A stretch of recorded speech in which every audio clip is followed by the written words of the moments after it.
Hello and welcome to Byju's exam prep channel. दोस्तों, आज के बर्निंग इशू में हम लोग डिस्कस करने वाले हैं भारत और भूटान संबंधों के बारे में। क्योंकि भूटान नरेश जिग्मे सिग्मे खेसरवाल नामचुक भारत की 8 दिवसीय यात्रा पर आए हुए हैं।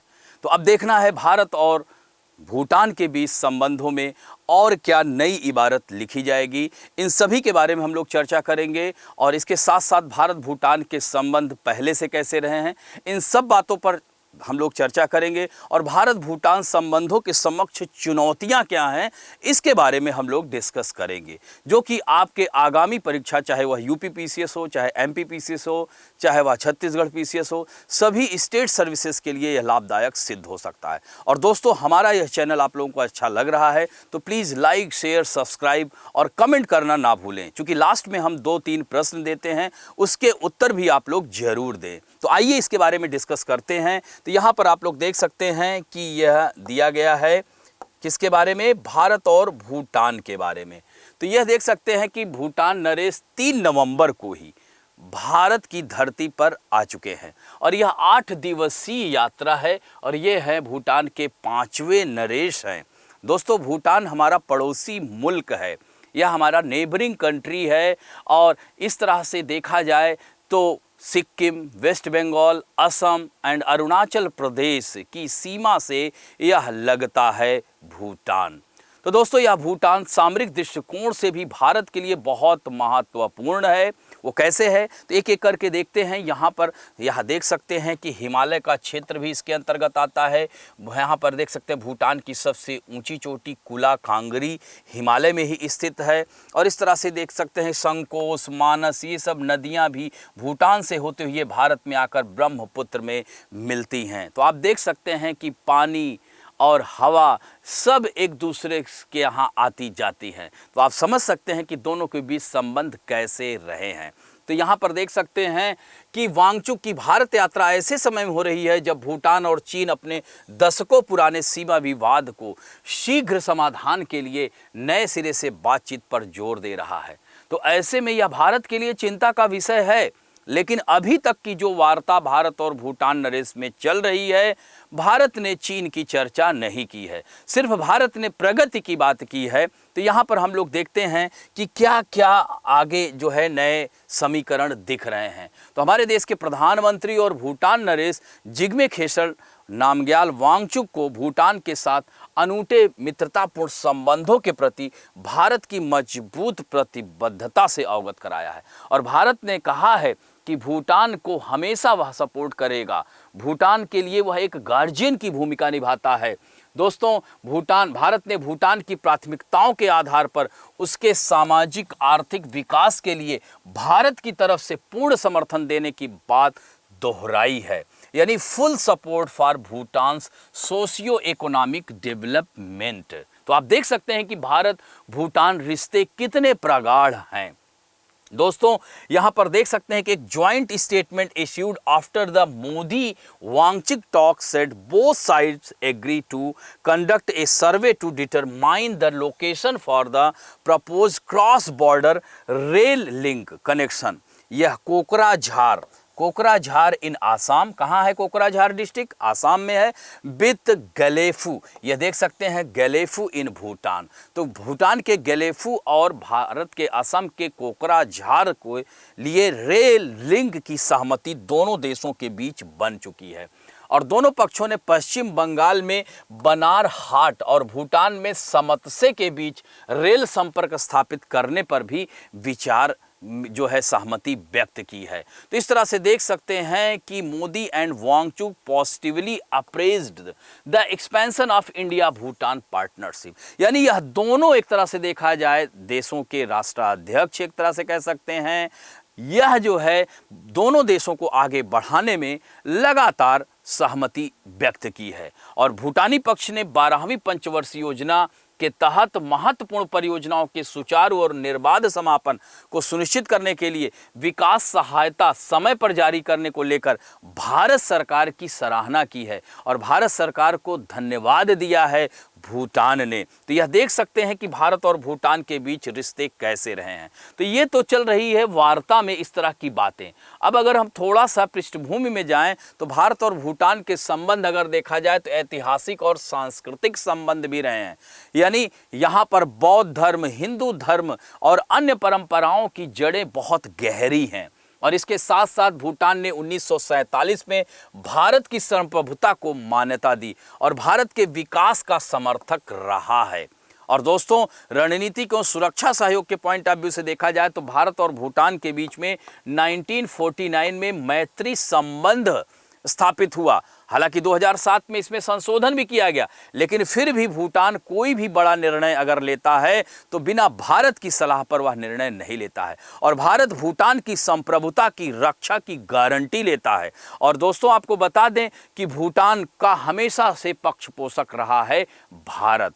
इवन आज जो चीन भूटान में बढ़ती नज़दीकियां, इस बात को भारत के लिए हालांकि चिंता का विषय है, लेकिन भारत हमेशा से भूटान का सहयोगी रहा है और भूटान के गार्जियन के रूप में भूमिका निभाता है। और दोस्तों, आपको बता दें जो परमानेंट P5 कंट्रीज़ हैं, अभी तक भूटान से उसका कोई राजनयिक संबंध नहीं है और भूटान चीन में कई सालों से, कई दशकों से विवाद चला आ रहा है।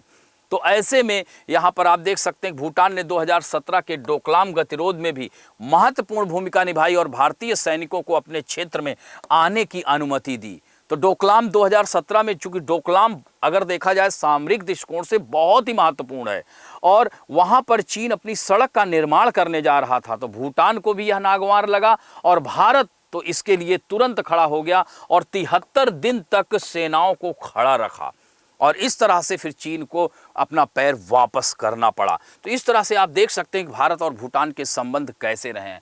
वाणिज्य, व्यापार और पारगमन में भी 1972 का समझौता मुक्त व्यापार व्यवस्था स्थापित करता है दोनों देशों के बीच और यह सबसे भारत भूटान का सबसे बड़ा व्यापारिक भागीदार भी है।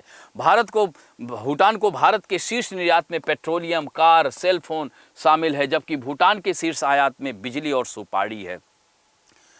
भारत 10,000 मेगावाट जल विद्युत विकसित करने में भूटान का सहयोग कर रहा है और इस तरह से यहाँ पर जल विद्युत की असीम संभावनाएं हैं।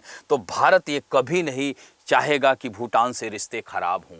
और भारत भूटान सार्क देश, आप लोगों ने सुना होगा, सार्क में सदस्य हैं, दोनों भाग लेते हैं। बिम्स्टेक में भूटान को रखा गया है। BBIN, ये सब क्षेत्रीय मंच हैं, दोनों एक साथ कार्य करते हैं और भारत जो निर्णय लेता है भूटान उस पर सहमति व्यक्त करता है। हालांकि भारत भूटान में देखा जाए तो यह अभी जो चीन भूटान की वार्ता हुई तो यह भारत के लिए चिंता का विषय है और यहाँ पर देख सकते हैं विवादित सीमा पर चीन की जो बढ़ती उपस्थिति रणनीतिक चिंताओं को बढ़ाती है। चूँकि अगर डोकलाम क्षेत्र पर अगर भूटान चीन की सहमति हो जाती है तो डोकलाम ट्राई जंक्शन पर है और भारत का चिकन नेक यानी सिलीगुड़ी जो कॉरिडोर है वहां तक चीन हस्तक्षेप कर सकता है। अगर भविष्य में भारत और चीन के बीच कोई विवाद उत्पन्न होता है तो चीन सिलीगुड़ी कॉरिडोर तक कब्जा करने की कोशिश करेगा और हस्तक्षेप करने का प्रयास करेगा। तो यह भारत के लिए चिंता का विषय है क्योंकि अभी हाल ही में भूटान चीन की 25वें दौर की वार्ता हुई है और भूटान का झुकाव चीन की तरफ दिख रहा है। लेकिन भूटान को यह नहीं भूलना चाहिए श्रीलंका, पाकिस्तान, अन्य छोटे देशों के साथ चीन का रवैया कैसा रहा है। तो भूटान को भारत की तरफ ज़्यादा झुकाव रखना चाहिए। हालांकि यह हमारे भारत के लिए चिंता का विषय है। डोकलाम गतिरोध, ये भी ध्यान रखिएगा, भारत के पक्ष में परियोजना की शर्तों से भूटान में चिंता के कारण सार्वजनिक विरोध हुआ है और इस तरह से हाइड्रो इलेक्ट्रिक पावर में भी वहाँ पर स्थानीय लोग विरोध कर रहे हैं। तो ये भारत के लिए चिंता का विषय है। अब भूटान से पढ़ने वाले छात्रों की संख्या में भी गिरावट आई है। तो ये सब क्या है, चिंता के विषय हैं। लेकिन भावी कदम यही होगा कि भारत भूटान को धीरे धीरे एक तरह से देखा जाए तो वहाँ के मैप को संरेखित करने की आवश्यकता है और भूटान को यह समझाने की आवश्यकता है कि डोकलाम क्षेत्र पर कोई भी वार्ता ना करे, क्योंकि डोकलाम क्षेत्र पर वार्ता का मतलब है कि भूटान का भी अस्तित्व खतरे में पड़ेगा, भारत तो लड़ ही लेगा। तो इस तरह से आप देख सकते हैं कि वहाँ पर जो भूटान और चीन की जो वार्ता है पासारलुंग और जकारलुंग जो है, पासमलुंग और जाकारलुंग तथा डोकलाम। तो चीन का यह कहना है कि वह पासारलुंग और जकारलुंग आप ले लो, मुझे डोकलाम दे दो। लेकिन चीन की मंशा यहाँ पर आपको साफ दिखती नजर आ रही होगी कि चीन के दृष्टिकोण अच्छे नहीं हैं।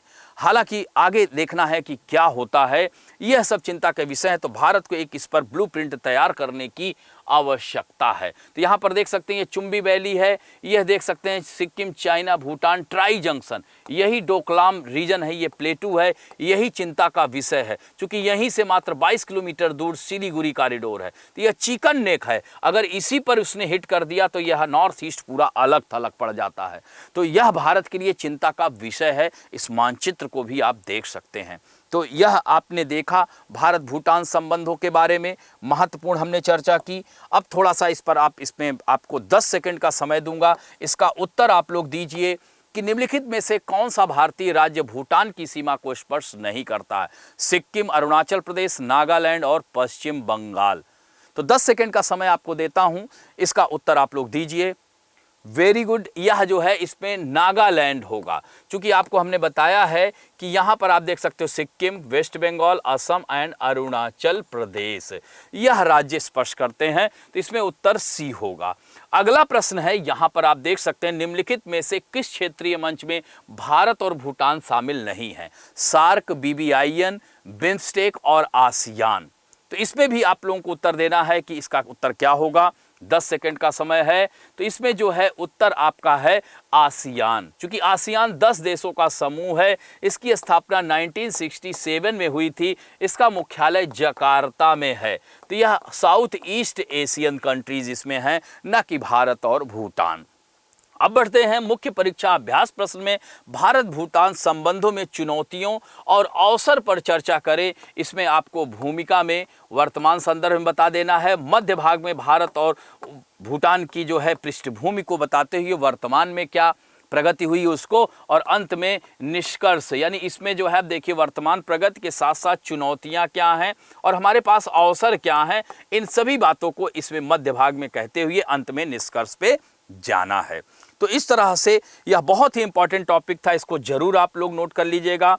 और हमारे इस कार्यक्रम से आप लोग जुड़ने के लिए प्लीज़ आप लोग इस पर लाइक करें, कमेंट करें, शेयर करें, अपने दोस्तों को भी शेयर करें, हमारे इस चैनल को सब्सक्राइब करें और परीक्षा संबंधी जानकारी एवं शुल्क जानकारी के लिए आप लोग आज ही संपर्क कर सकते हैं 9650052904 पर। तो दोस्तों हमारा यह कार्यक्रम अगर आपको अच्छा लग रहा है तो प्लीज़ अपनी प्रतिक्रिया जरूर दें और लाइक बटन जरूर प्रेस करें, सब्सक्राइब करें। यहीं पर इस बर्निंग इशू को समाप्त करता हूं। धन्यवाद।